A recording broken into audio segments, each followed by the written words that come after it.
I stole from my mom's wallet one time. Yeah. Right. Yep. My dad wasn't having it. Oh yeah, dude. Like he made sure, and he was like, dude, we may not have money. Yep. Like, but we don't do that. Yeah, We that's the earn one what we thing get. Yep. And it was a huge turning point. Like in my young life, I'm like, oh dang, he's that serious about this, Welcome to the Fuel Hunt Show. What's going on, Eagles? Welcome to the Fuel Hunt Show. I'm Joey. Today I'm joined by one of the few, Oscar Peña. How are you, brother? Good, man. I'm ecstatic to be here. It's amazing to have you here, dude. We've spent, I guess maybe over the past, what's it been? Maybe 2 years? I think so. About 2 years? I think, We've spent a lot of time on the phone. Yeah. And Zoom, I guess. Yeah. Zoom too. I mean, when'd you start Rise? About 2 years ago? 21, 22, something like that, yeah. Yeah, So I've been on there since then. Yeah. So but this is the first time we're meeting in person. In person, yeah. Yeah, so it's great to have you here. Your work, your active duty, we can't get into too much about that, but your work has brought you to the tri-state area. Yeah. So I appreciate you taking the day and coming up to HQ, being on the show with me, and we got a lot to talk about, and I'm excited. I'm stoked, dude. Like I told you, I couldn't have passed the opportunity up to come out and be in HQ like the other Eagles have been, and this is awesome. Yeah, man. And you got to ride on the freight elevator, the infamous and the famous freight elevator up to Dude, HQ. I've never ridden one of those. That was a first for me.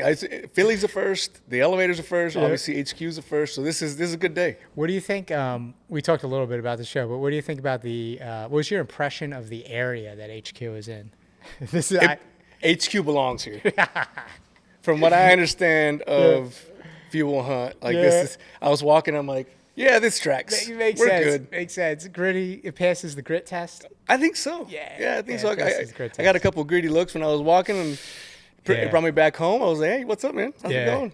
Yeah, a guy like you is safe moving around here. There's no issues with it. But like I was saying before, like us being in some type of like sanitized, like white-walled HQ in the suburbs, like just doesn't fit who we are. You know what I mean? Yeah. We need that grit. I think I'd give you a weird look if that's what I walked into. I'd be like, it's kind of weird. Kind of weird. Yeah. It doesn't. I mean, I'll play. It's just kind of weird. Yeah, it doesn't match. Yeah. So you don't know what you'll see when you first pull up, and you don't know what you'll encounter. Right. Maybe you'll encounter a challenge right before you even get in the door. It's happened before, but yeah, I'm glad to have you here, and I'm glad you survived the short walk from your car to the front What's door. funny is if I think of like all your guests that I've seen on the podcast, I don't think any of them will have any issues here. No. They all have hands, or they have grappling, or they're armed. So we're all. I'm just humbled to be in the same room. So this is awesome. I'm pumped to have you here, dude. So much I want to cover today. I definitely want to talk about the Daughtered podcast, which is your show, and like the story of how that begun.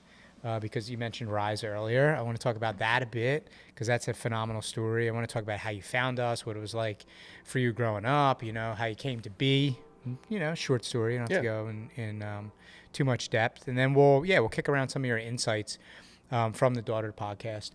Your show, the Daughtered podcast, I kind of look at it. Obviously, both you and I are proud girl dads, and that is the genesis of the show, your show. But I really look at it as a show for dads generally. Would you agree? 100%. Yeah. Would you agree? 100%. Yeah. So, there are many girl dads in our community, as you know, in the Fuel Hunt community. But there's, many more parents. Yeah.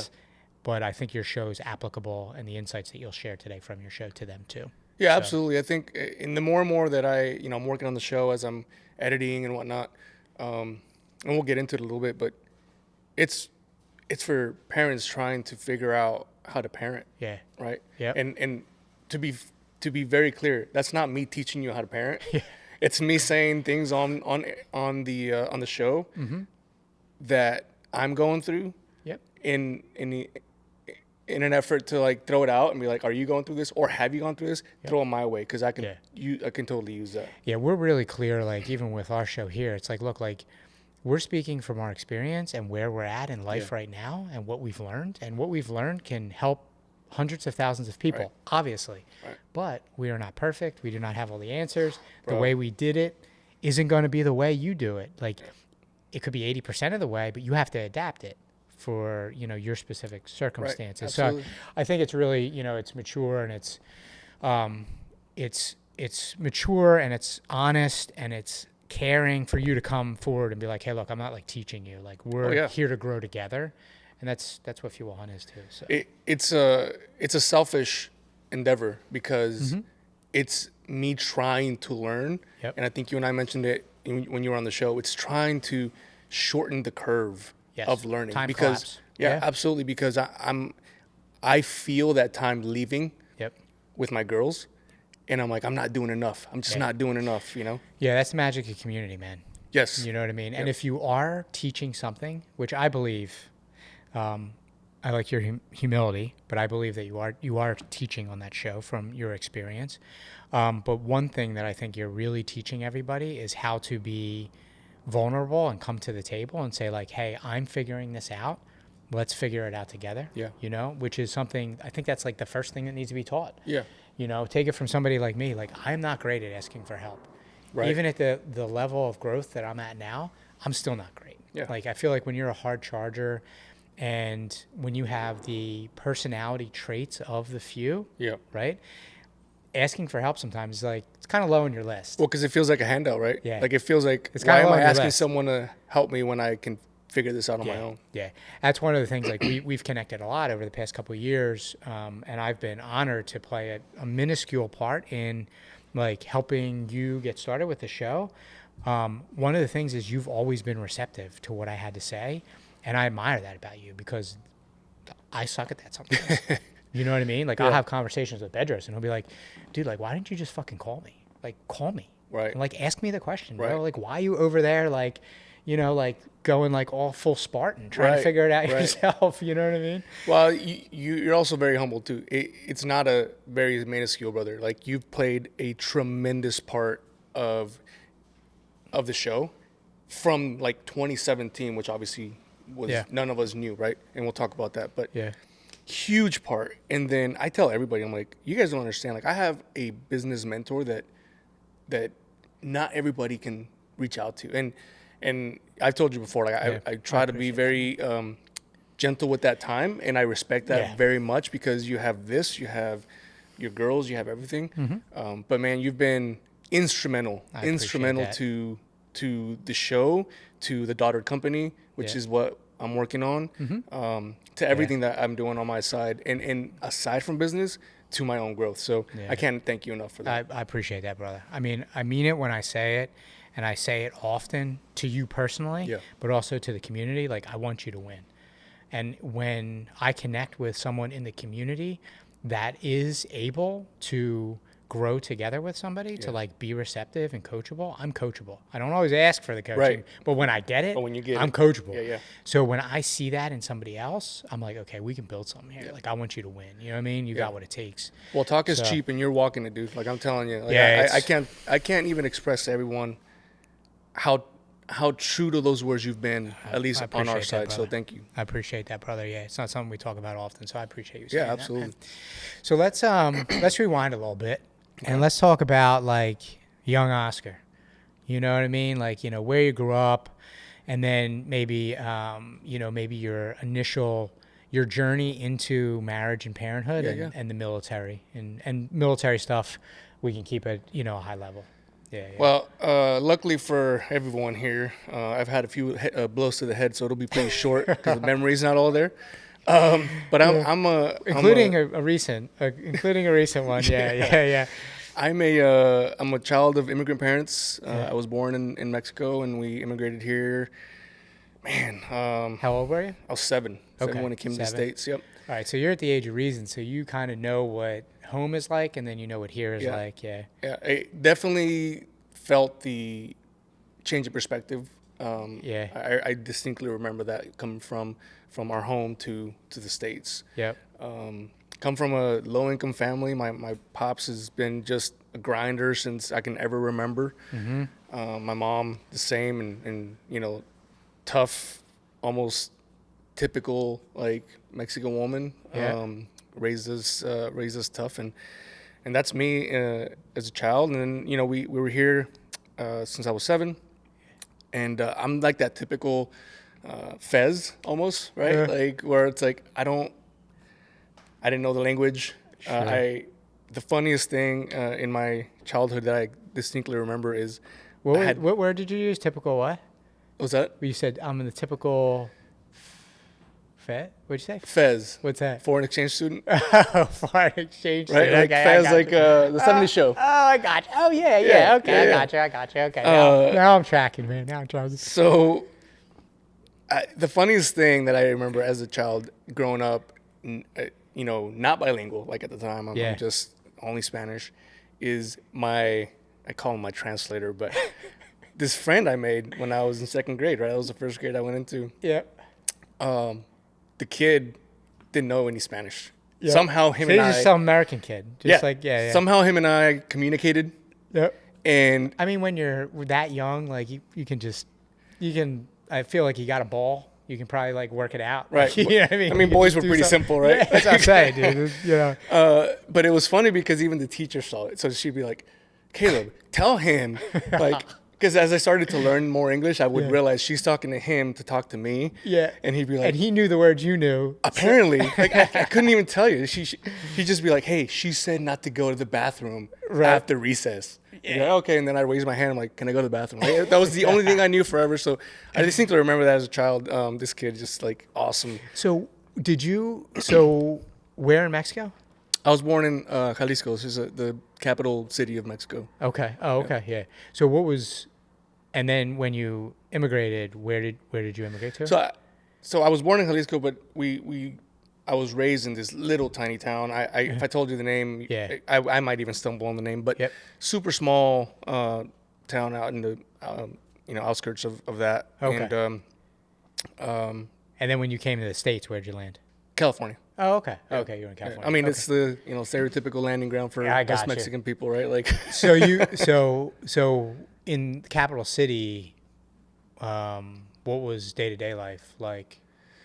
my pops had he's a handyman. Okay. But he's a refrigerator person by trade. So like he knows okay. refrigeration.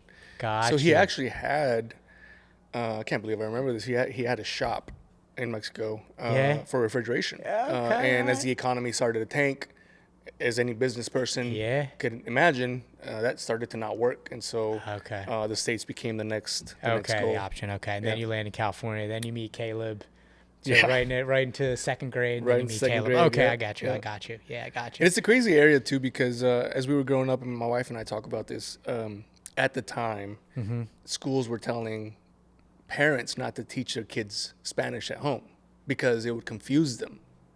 So, for example, like my wife doesn't know Spanish because her parents were second, third generation Okay. in the States, right? She's Mexican too. Yeah. Okay. But gotcha. they would tell her parents, "Hey, don't do that because we're trying to Bro. teach them the English language." There and, was a point in time, like I had kids that I went to school with growing up that were Italian kids, Mm-hmm.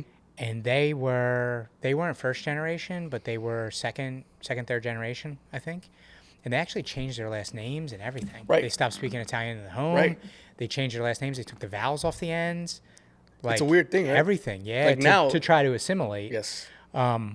Which I understand. Like, I think it's flawed logic, but like I guess I understand at the time why they did that Yeah, way. yeah. But like now it's different. I mean, science clear now that like the more languages you know, Exactly.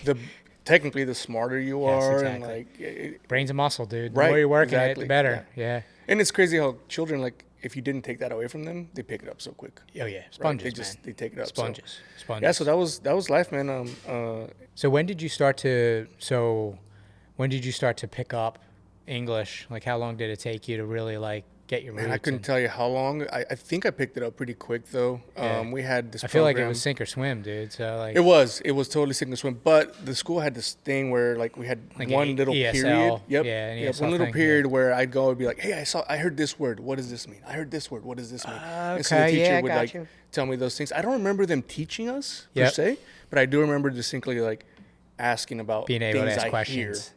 Yeah. Exactly. And that's and to be honest, man, like now that I'm older and I kind of step back or Yeah, go up a hindsight, little dude. higher, Yeah. I'm like that is my mode of learning. Like I have to be sink or swim. I have to be in the trench, just like doing the work, and then I can learn. Yeah, bro. Reading is great because it gives me thoughts, but then if I don't put those into practice, it can go away. Bro, I'm with you. I mean, I'm with you. And that even goes like into one of our rules of the few about like, you know, comfort is a slow death, prefer pain. Like we get a lot of flack. It's one of our most popular rules and mantras. We get a lot of flack for that though, because it's, you know, it's aggressive, man. Like prefer pain. But it applies to this situation. Like people learn and grow rapidly, especially if you're that type of person, when you are in not mild discomfort, but great discomfort. You Well, know what I mean? and I know we'll get into this a little bit, but that's literally what I think changed my whole perspective when I met you guys. When I met you guys virtually. Yeah. So and we'll get into that. Yeah, but, we'll get but into that. That specific mantra was life changing for me. Yeah. So California, most of your growing up, California, or Yep. Grew up in California, Central California, Tulare County. I mean, if you ever go there, you know it because it smells like cows, and then you see all the agriculture around. So it's the manure smell. Town. Oh yeah. Yeah. I love that smell. Yeah, it's everywhere. I took my daughters up to. We went to there's a Hawk Mountain. It's called. Okay. It's not too far from here, maybe like an hour and a half, and it's great. It's a bird sanctuary, so there's some trails you can hike. And then there's all sorts of raptors. So not only do you see bald eagles, but you see all types of falcons and other raptors and things like that. Owls. It's really cool. And coincidentally, like when my grandparents moved out of Philly, it was like crazy story. Like one day they were just like, my grandfather, I love him to death. God rest his soul. But he was a raging alcoholic, right? Okay. So he used to just do some wild shit. So like, one year he was just like, all right, like we're moving, like me and your mom are moving, and we're just gonna like move to the beach for a little bit, and then we're just gonna like move up the mountains, and you guys are like responsible, you guys being like my dad and his 6 siblings, you guys are responsible for like working, and they're like teens, dude, working, making enough money to pay the mortgage, because we're kind of like out of here. So crazy. Oh wow, dude, my grandfather, talk about sink or swim, huh? Listen, the Bowens are some wild individuals. They are the hardiest working people that you will ever meet, but they're some wild individuals. So anyway, it just so happens to be the area, Hawk Mountain, that area, is the area that my grandfather and my grandmother lived when they moved out of Philly to the mountains. Okay. And there's some spots around there that I used to go to as a kid. Like my grandparents used to take me to, that are still there, like a little diner, and you know, there's some old school stuff. There, So I took my daughters up to Hawk Mountain. Then after that, we went to a little diner that I used to go to when I was 8. You know what I'm saying? And it smelled like manure to the high heavens. And my daughters, like, you know, they're city girls, right? They're like, how's that smell? Yeah. And my youngest is like, that smells like mulch, because I told them what mulch was. You know what I mean? And I'm like, yeah, it's cow manure from the farms. And they're like, it's poop. Like went into like a whole thing. But that came up recently. So I know the smell of manure, even though I'm a city kid, very, very well. Yeah, it's there. And and like I said, you'll smell it as you drive in. Like if you've ever been to LA, you drive over the grapevine, I think is what they call it. And as you come down, you go into Bakersfield, and then as you're technically you can probably smell in Bakersfield, but really as you leave Bakersfield, it's just like boom, it's there. Yeah, you're there. You're home. It's there. So what did what kind of growing up? Do you have any interesting jobs? Dude. Speaking of manure, like what you do? So before you know, obviously before the military, like what were you doing? So anything interesting? We talked a little bit before about the old soul thing, right? Like dude, we were poor, man. So like if I could just hustle somewhere and make money, I'd just go find it, right? So like my uncle would let me clean out chicken coops and like do all these different things. But I was legit like 11, 12. I was trying to like get some cash and put it in my pocket. Sure. My pop just help out your parents. You know what I mean? I figured if I could just take care of my stuff, it would help them out. Yep. For sure. So like I would pick weeds at like Joe Mama's restaurant, which is no longer there. Like just random jobs. Anything you could do. You know what I mean? Yeah. And when boys maybe like the phone rings, you think it's a girl. Like, and they run to the phone. Me, it was like the phone to ring at home, and I'm like, that's probably a job. Yeah, I would like leave my number on the phone. Yeah. So I'm like running over to the phone, and just trying to make a buck. Yeah. And help out my parents, and then take care of myself too, because you know, like you're going up poor, you see other kids with stuff. I'm like, I want that, but Yeah. I know my parents can't get that, so I'm gonna Yep. go find the stuff. And Yeah. so that's how I grew up. There's Aside a- from that, like my dad never gave me a buck, and I say gave, like Yep. if I said, hey dude, I need $5, he'd be like, the lawn needs mowing, Yeah. the cars need for sure. washing, Earning like, it. You gotta earn it. Yeah. so Yeah. so it's never given. And so that's how my sister and I grew up. And I have 2 younger brothers as well. Your sister older than you? My sister's younger. Younger too? Yeah, Okay. yeah. Yeah. So her and I were both born outside the country, and then my 2 brothers were born here. Born here. Okay. Yeah. I got you. Yeah.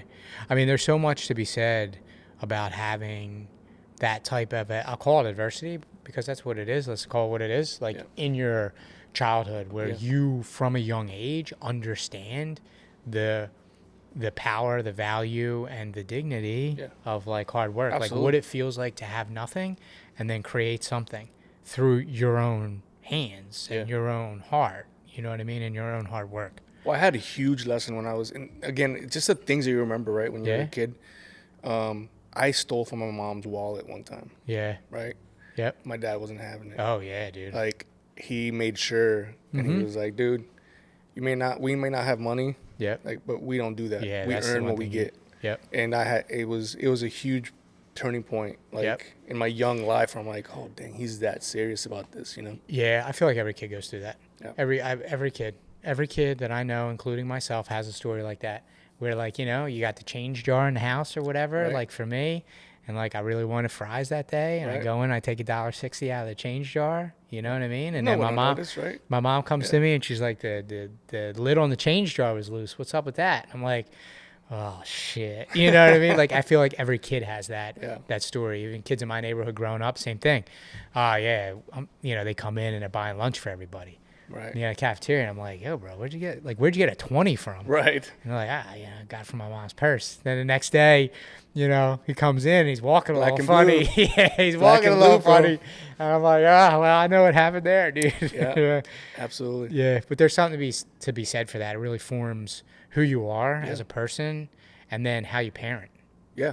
Oh you yeah. know? So Well, it's interesting because, you know, nowadays you're told as a parent that might create fear in your child, right, of Yeah. you, yeah, which is possible. I don't know. Yep. It depends on the reaction, I guess. yeah, That for me created fear of being a taker, if that makes any sense. yeah. You're talking about the punishment. Yeah. Yeah. Yeah. Like Same that for me. created not like I never feared my dad, but it was like that. It was enough for me to realize like I can't be that. Yeah. Right. I can't do that. There's it's a complex topic and we don't have to peel the onion on it, but I feel like there is like with most things, there's a line.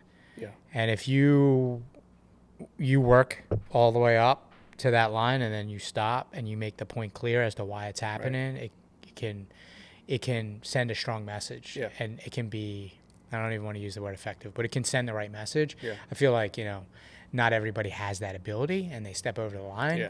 And then It's a they fine line. become, and then they basically become like pieces of shit. You know Right. what I mean? So, yeah, it's a fine line, dude. Very But I fine. have the same type of experience. Like I didn't, you know, I got whoopings, dude, but they were all justified in my personal opinion and in my circumstances, my personal opinion. And they taught me a lesson that like behavior that was and was not acceptable. Right. And that's what it was, Yeah.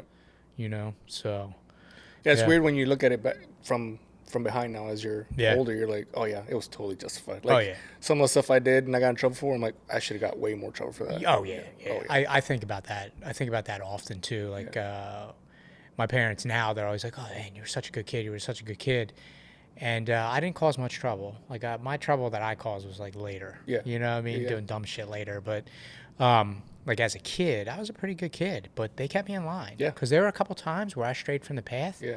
And I didn't stray alone, right? Like, Of course. my homies were straying too. Like you're straying as a community, right? You go to build or destroy as a community, right? So like we were all straying, and I got brought back to the path by them, and I'm grateful for that. Some of my homies didn't, Didn't make and it some out. of them aren't here. Right. Absolutely. So you know, I'm grateful. I'm grateful for it. But yeah, that hustler, Kurt, a friend of ours, Kurt, he shoots. He's a fuel hunt OG, triple OG. He was on the show. I don't know if you listened to this episode. He shoots for us too. Just one of the most courteous, pun intended, kindest dudes I know, realest dudes I know. He was on the show, and he had what we were calling the legendary hustle, and that's kind of like what you're describing too. Like you have that in your background too, like that legendary hustle. Like, okay, I'm leaving my number all over the place. Yep. You know, I don't want to be a taker. I'm going to be an earner. I'm leaving my number, you know, at the restaurant, at this farm, at that farm, on this car, on this bike, whatever. Yeah. And when that phone rings, I'm running to it. Yeah. 'Cause I'm going to be the guy that answers the call. And I do that now. I mean, when we first started this whole show thing, I was like, I made those cards and I was just dropping them off everywhere. Like, hey, so you can't leave your trash here. I'm like, that's not trash. Just take a look at it. Like, I was just I was dropping them everywhere. Before you throw it out, just read it Yeah, first. just scan the code first and then you can throw it out. Yeah. And so same concept, right? Yeah. Just like, hey, put your name out there and figure out how it goes. And Yep. you know, I'm not full time, if you will, because obviously I have a duty to the military that I still have, but yeah, we're still working it, you know. Yeah, absolutely, man. Absolutely. Had some jobs, legendary hustle. What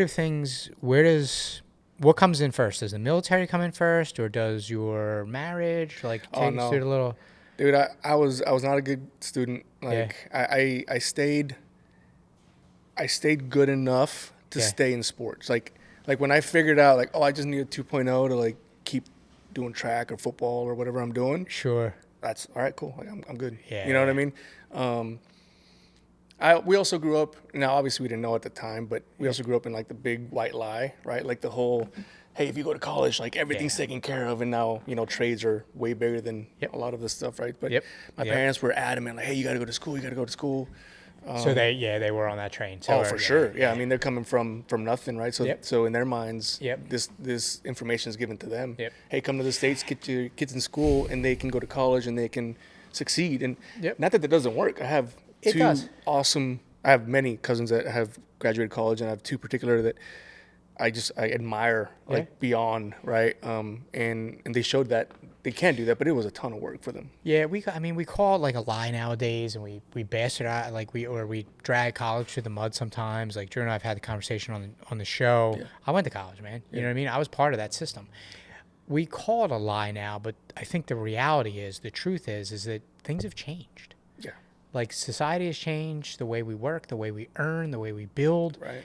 You know, socioeconomics, like everything's changed. So that path and system, it doesn't work the way it used to work, type of thing. You know what I mean? Yep. But so your parents were, I guess, similar to my parents. It's like, look, go to school, get your job, do your thing. Yeah.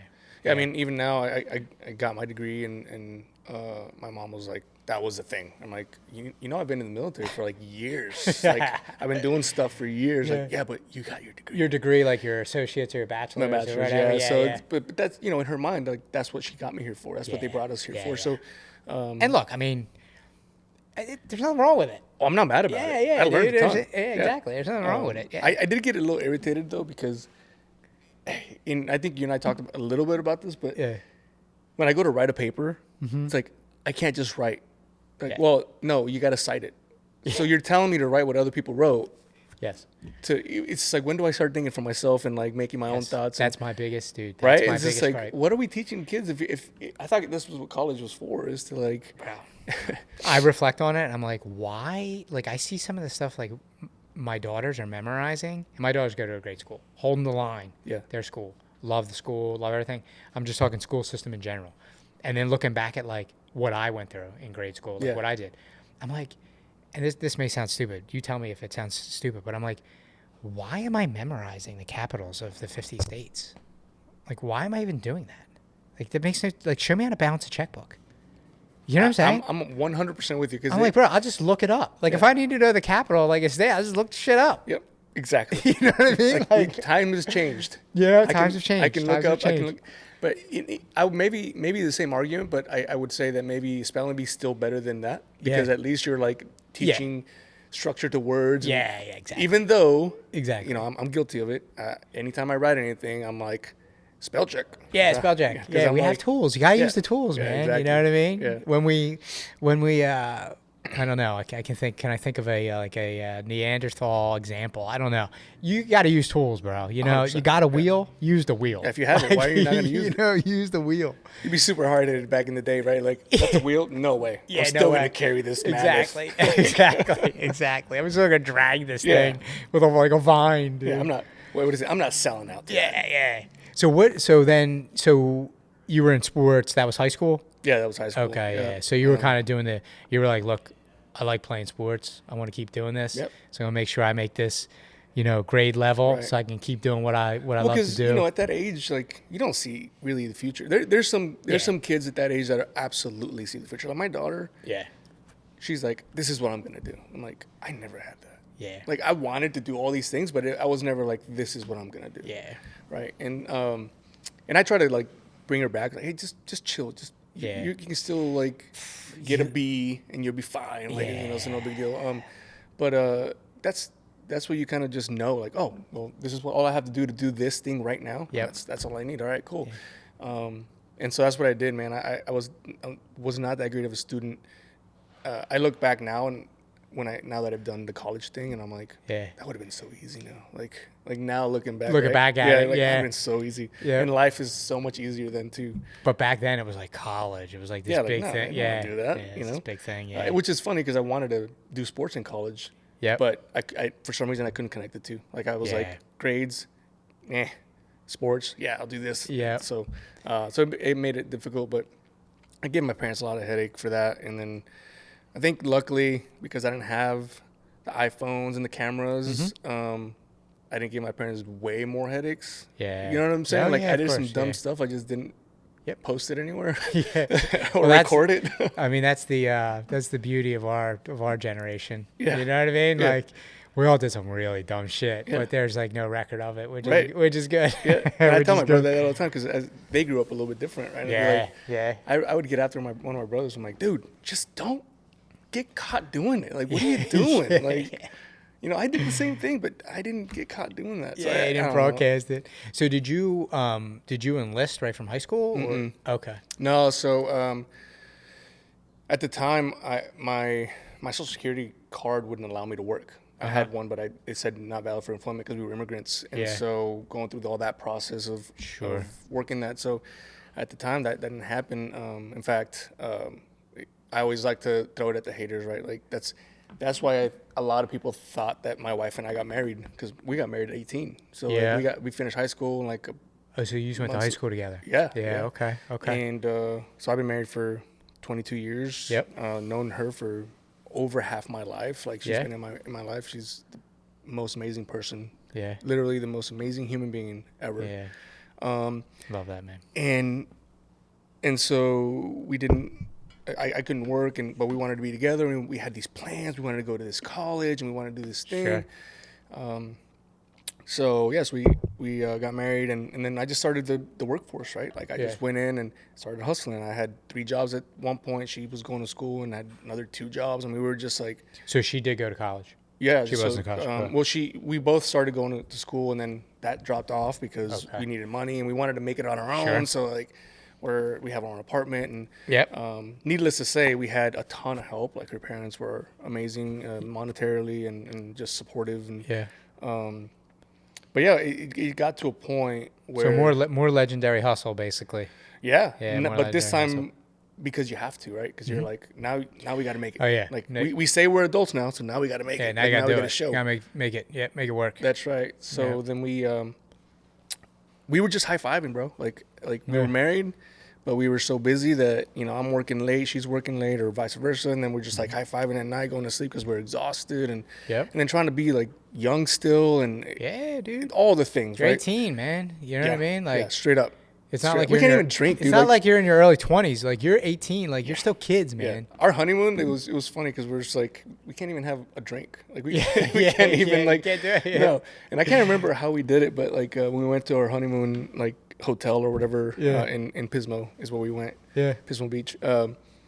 I can't remember how I did it, man, but I got them to put a bottle of champagne in the room. I Nice. still can't remember. We're like Nice. 19 It's at the probably some time. type of legendary hustle, dude. I don't It's know, probably dude. some type of legendary I hustle still think made back. it I'm like, how did we get that? Because when we'd go down to like the pool or whatever, like we couldn't go and Yeah, you couldn't do get any anything. drink at the bar. Yeah. So it was just super interesting that whole thing like generated. And like I said, she's been the rock for me in general, and then obviously for our family now. For sure. 22 years later, dude, like it's insane. So, so we got married, hustled, and then finally, I just got to a point where I was exhausted, but I was more like mentally exhausted. Sure. And I was like, we can't keep doing this. Like this is not gonna go well. Yep. If this is what we're doing. Yep. Makes sense. And so the military was always in the back of my mind. So this is 2000 and now it's like 2005, 2006. In 2001, as you know, we had the attacks, right? Of course. And I tried to go to the Marines. I was like, dude, like, Take me. I'm here. Send me, right? Yeah. Like that's one of my favorite quotes in the Bible. It's like, here I am, send me, and that's always been in my head. Yep. Because I'm here to serve, whether it's in the military or wherever I can. That's what I should be doing. Yes. Agreed. And so that didn't work out because of the same reason. My status, my immigrant status at the time. Yep. And it was funny because I remember the recruiter's office. I'm like, bro, you need shooters. Yeah. I need to shoot someone. Let's go do this. Yeah. Right? Like I'm pissed. I mean, look, it makes perfect sense. Yeah, Let's it's just like, make this happen. it's like, just fumble the paperwork. Like, you know. Yeah. So that didn't happen. Everything obviously started from there, and then in 2007 is when I joined the military. Okay. With several mentors behind me. I did not go to the Marines, although I love the Marines. Yep. I have several cousins that are Marines, and the Marines, and they need those people. Yep. I got veered off, and I had a buddy that was a recruiter for the Air Force when we started talking, and he took care of me, and he took me in the Air Force. So 2007 is when I got in the Air Force. Is when you went in. Okay. All right. Makes sense. Makes sense. So that's like, that's a good amount of years of like hustling, making it work, like doing anything you can. I've got to imagine dude. scraping, to get to a point where not like all of a sudden now you're in the military and like life's easy, but like now there's like a plan. Yeah. Or like a. So that was it. There's a path. There's like, a path now. Yeah, there's a path. Yeah. We technically took a big pay cut going in the military because you just do. Yeah. I mean, I came in as what they call an E1, a 6 leave. Like you're getting the bottom paycheck, like and I think ultimately we needed a different path. Yep. We needed to be together. We needed to do the things together, and that really started her and I on that path of like new things, right? Like we've never left the Central Valley, right? Like, well, now we're forced, and we didn't go to the place we wanted to go to. If I told you, you'd be like, why would you go there? Yeah. And You're talking about like relocation. Yeah. And she was not happy about it, obviously, because she's never left home either. And but all these things, her and I will sit down and talk, and she's like, oh, military's been hard. Like, it has. But it's also treated us well, and it's given us a lot. Sure. Of experiences, a lot of lessons, a lot of, I mean, like I said, we are where we are because of her. Yeah. Just an amazing person, super strong. She doesn't give herself any credit for it, and it's awesome that my girls The strongest get to have, usually don't. Yeah. It's just amazing, and such a blessing to have her as the mother to my girls, for sure. Absolutely. So then long story journey through the military, which we won't get into now, that brings you, like I said, full circle now to the tri-state area and here. So I'm grateful for the journey too, because it brought you here since you're in the HQ's neck of the woods. So where along that journey did you find Fuel Hunt? This is an interesting story, man. Yeah. So the military takes, right? Yeah. Because we're here to serve. Yeah. Right. Yeah.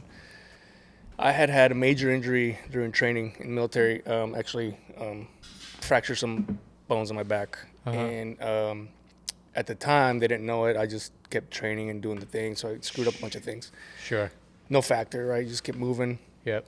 2017. So that injury, you are already in for years. Yeah. So that was I injured myself. You're deep in. Yeah, for sure. I injured myself So you're like almost a decade. Almost. Yeah, 2011 is when I injured myself. Okay. But 2017 is when when it all came crashing down because of that gotcha. injury.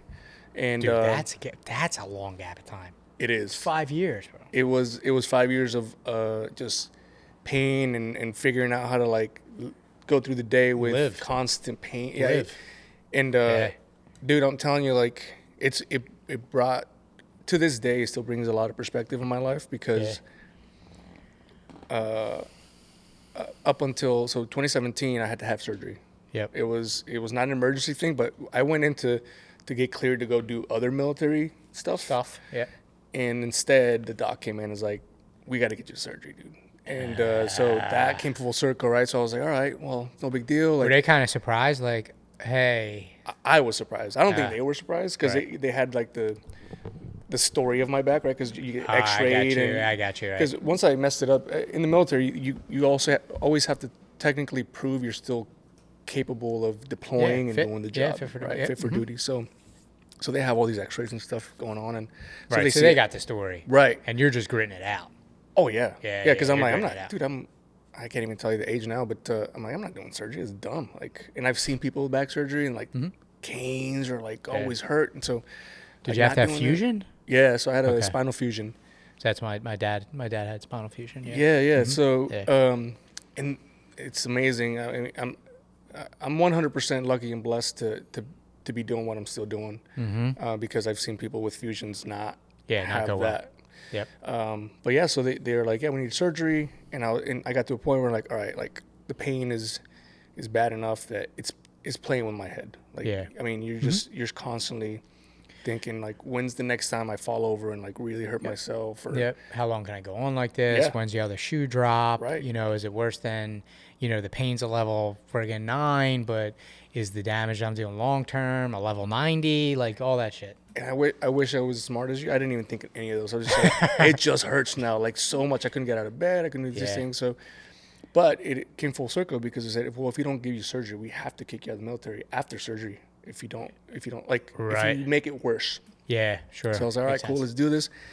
And So man, that like, was the thing that brought that was the thing you were like, okay, fine, I concede, like Yeah. fuse my back Yeah, yeah. essentially. Yeah. Because did you know going into it that they were going to fuse your back, or was it one of those things where they're like, look, we're going to go in, see what's going on? no, it was super well planned. How they knew? I had a great doc. They went into the front, like I can't Yeah, even yeah. like. It's crazy, dude, what they do. Yeah.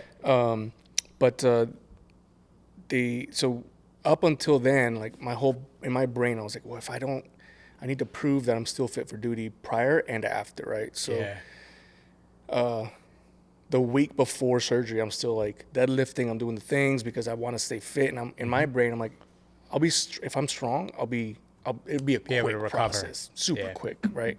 And I started, I think, playing in my head that like this will be quick. Like I've always taken care of an injury, easy peasy. The dangerous thing about like casting a positive vision, but also having an expectation. Unrealistic, for sure. Yeah, Yeah. man. Like you've got to have faith, which right? You've got to have faith. You've got to have hope. You've got to cast that vision. But like, you just got to be careful. I'm speaking from my own experience too. You got to be careful because like, you cross that line of realistic into unrealistic, and then it can actually be a detriment. Oh, expectation management is everything, dude. Yeah. And I did it so wrong. I passed my PT test like 2 days before the surgery. Like, Good. I made 100%. I was like, I'm writing all these things down, right? Yep.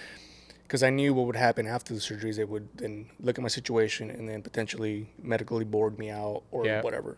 Did they give you, speaking of expectations, was there an expectation that they were going to allow you a certain period of time to recover before being tested again? They do a good job at allowing you to recover, period. But they do have markers. Yeah, sure. Like, oh, you haven't. It's not like, see you in 6 months. Like, No. yeah. It's Yeah, there's markers. Yeah, there's markers. There's Very like, regimented. where are you at 3 months? Sure. And this is the medical board going through. Sure. Like, and it's just not me. It's like everybody that is in a medical situation. Yep. Sure.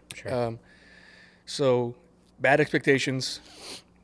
Going to surgery. Surgery goes well. This is 2017, October 2017, and first time in my life I've ever been like handicapped, and I say that very lightly because I understand. I'm walking, I'm doing things right, but at that moment, first time, like I can't wipe my ass. Like I can't do these things because of this post-surgery Yep. process. And again, even then, I was like, that's cool. Like, just I'm gonna be patient. A couple months, I'll be back up. 2017. So I'm doing the math in my head. How many is your oldest? Your oldest born yet? No. Yeah. Yes. Yeah, she was born in 2012. So she's 5 now. Yeah, that's what I'm saying. Yeah. Okay. Yeah. She had just turned 5 that March, and then we started working on this. Yeah. So you got that in the mix too. Oh yeah. You know what I mean? Actually, at the time, I already have my second. So she was born in 2015. Yeah. So you got she's that a in little, the mix too. She's a little tight, like walking around doing her thing. Yeah. Yeah. So you yeah, got that in the mix. So my wife's just like taking it all. Yeah. Right. Like, And now, you got that in the mix. And now she's got a big baby, sitting in bed. Yep. Like mentally going crazy because I'm a busybody. I work out. I do these things. So yeah. One of the things, like, thing about the few, many if not all the few, that is one of the most dangerous situations for us to be in. It is. Where you can't do. It is one of the most dangerous situations, because when you're a doer, hard charger, moving all the time, sitting still is like